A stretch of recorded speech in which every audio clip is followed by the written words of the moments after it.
It's now my great pleasure to introduce Dr. Gregory Charles Ebersole, President of the Class of 2015. Greg, would you please come to the podium?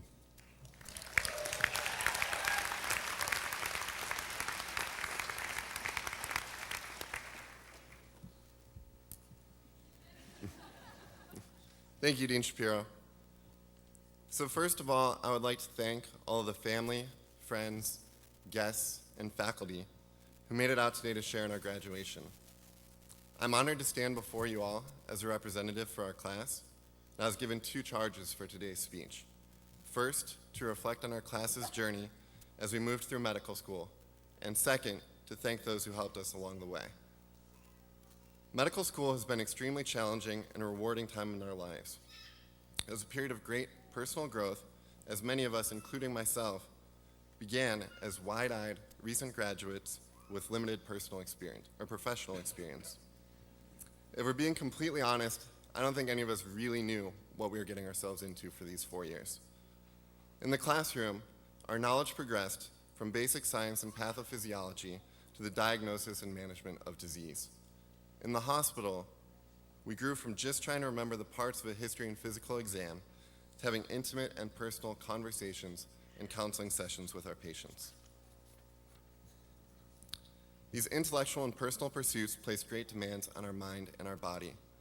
When surrounded by such a talented group of fellow classmates and faculty members, I can certainly say that my confidence was shaken on more than one occasion.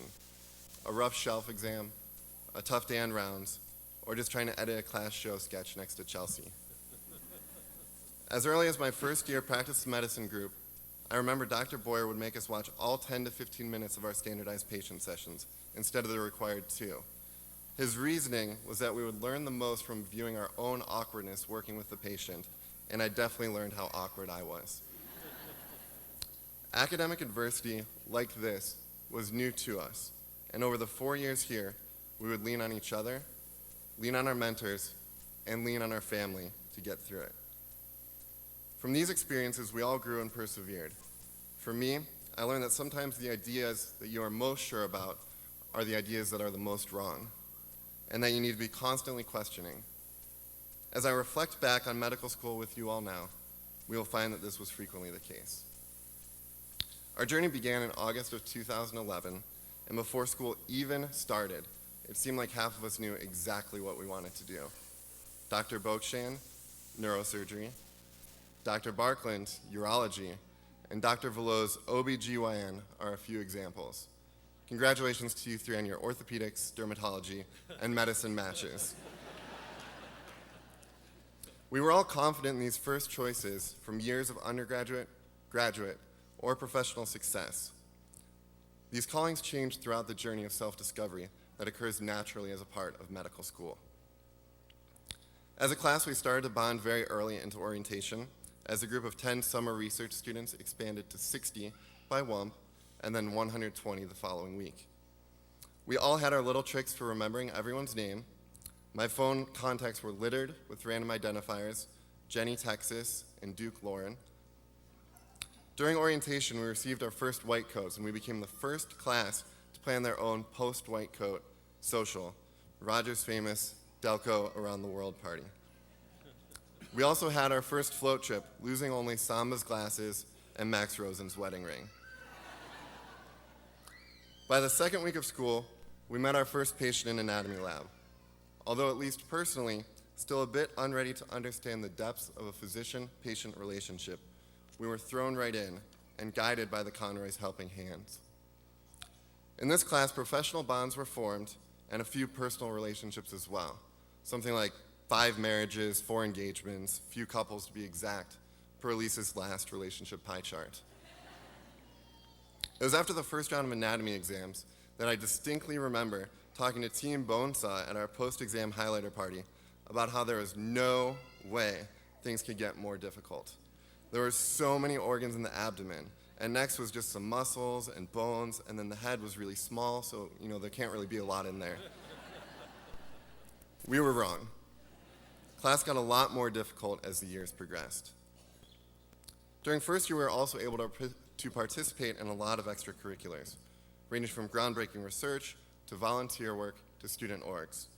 Participating in these groups, one of the first things that I discovered was how my classmates never did anything halfway.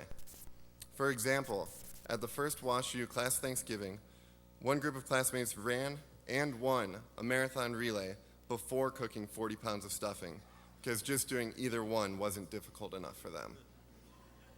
Always going 100%, we were the class of the exam dress codes, rainbow colors for histology, red and blue for microbiology, and black for genetics because per Veloz, whatever genetics. We were creative and collaborative. We developed our own events specific to our passions, and we crushed our first year class show. Moving from first year problems to second year, we spent our last free summer doing research, working in primary care, traveling the world, and playing HIPAA softball. The start of second year introduced new challenges: real grades, an increased workload, the dreaded step 1 exam, and new questions like, do I really have to go to lecture anymore? And do I have this incredibly rare disease we just learned about? It was block 1, and Zach had just sent out his 35-page pharmacy review. And just like first year, I thought to myself, 35 pages, there is no way a single class is going to have more than this. That was also wrong. Every class had more than that. Regardless, with the help of our family, faculty, and mentors, we survived, we WISM-styled, we continued to innovate with the development of Idea Labs, and with the timely location of Durham Block, we were finally able to answer all of our family's weird, can you look at my mole, medical questions during winter break. After our 1 to 10 days of summer, we then said goodbye to our MD15 classmates, welcome to our new classmates, and began third year. I remember feeling a little terrified, but at the same time, confident that again, there was no way someone could trick me and my post-board exam knowledge base. After my first PIMP session 10 minutes in, I realized that there were 1, no multiple choice options, and 2, that I knew almost nothing about actually treating disease. I realized that I needed to stop making these expectations as well. Third year was a year of firsts and a year that changed us.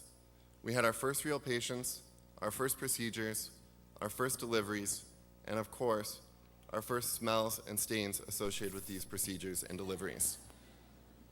At times we struggled for motivation, but we survived and we matured.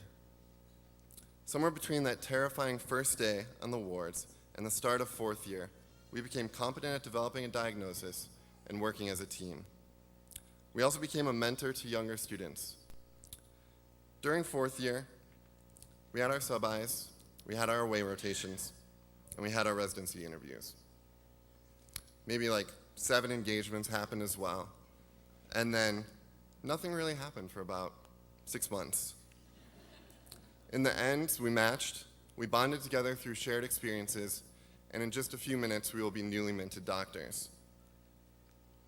This journey would not be possible without each and every person in this room, and before I make my final comments, I want to say thank you to them on behalf of our class. First, thank you to the faculty and the deans for their invaluable mentorship and for their career guidance, their open-door policies, and their incredible passion for teaching. Thank you to the residents and former students who showed us how to navigate the hospital and who took the time to teach and answer all of our questions. There were a lot of questions. Thank you to all the random hospital staff members that directed us where to go or gave us supply room codes when we helplessly wandered around the hospital. Thank you to our patients who allowed us to see them at their most vulnerable, who tolerated being asked the same question for the 5th time, and who served as the basis of our clinical education. And most importantly, thank you to our friends, our family, and significant others. You all are our rock. You helped us through the times we struggled with motivation. You listened to us as we explained that whichever block or test or rotation we were on was actually the new hardest one and way harder than the last one we were on.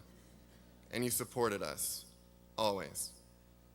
To my classmates, it was an amazing experience getting to know you over the last 4 years and to see how talented you all are. In the words of Samba, you're all champions. Truthfully, It would have been impossible to get through the stresses of medical school without you all, and I hope we continue to build on our friendships in the future. To conclude, after going through all of these trials and tribulations, I can confidently say that we made it, and that there is no way intern year can be harder than medical school. Maybe not, but my hope in highlighting these previous scenarios was to show that we've all encountered incredible challenges over the last 4 years that at the time we thought were the hardest thing that we'd ever experienced. We survived all of these, and many people excelled. Residency is going to be exceptionally challenging. However, there's no reason to think that we won't be able to make it through this process as well. Trust the process, find your passion, and if you're really stuck, call Dr. Yozamp. He is really smart. It's been an honor to serve as your class president. Thank you, and congratulations to the class of 2015.